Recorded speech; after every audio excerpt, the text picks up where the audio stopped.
sleeper, and a great cook.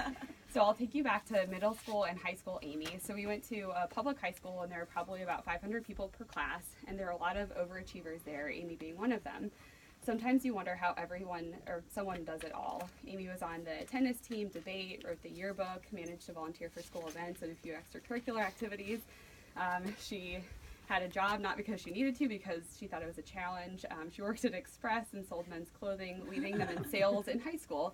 And she went on to subsequently dress future boyfriends, so I think Drew may have had style pre-Amy. She also had Top Chef competitions with her brother Andy, where they would have a secret ingredient and have judges grade their performance. I'm sure there's still a debate in the family as to who is the better cook, and I'll leave that It's 1-to-1, right? She was able to do all of those things by catching a few extra Z's during class.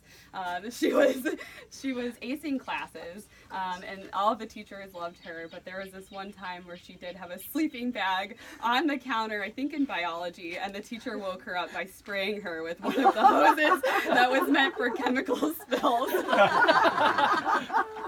in high school. There's no water. Sloth, anyone? So you can't talk about Amy without talking about her parents. Her work ethic, drive, humor, loyalty, love for travel, those are all traits of her parents as well. Mr. Wang, in the first few minutes of meeting him, will ask everyone their 5-year plan and talk business with you. Oh, yeah.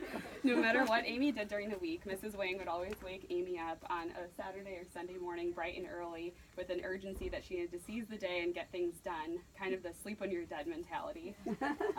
Mrs. Wang also takes everyone in, feeds us all just as Amy does. And at the same time, her family has a silly side. When I've come in and they're doing the dances with the TV and rock bands, Mr. and Mrs. Wang included.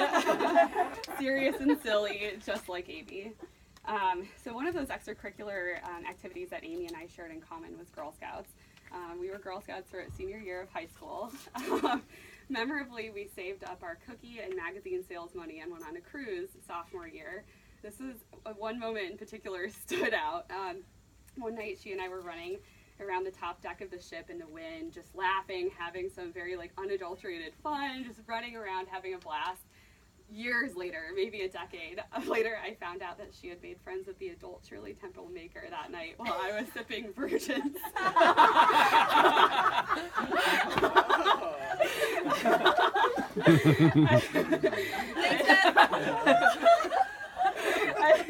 I think that it was after this trip that we got married on Facebook, when we thought it was the cool thing to do, or at least so we thought.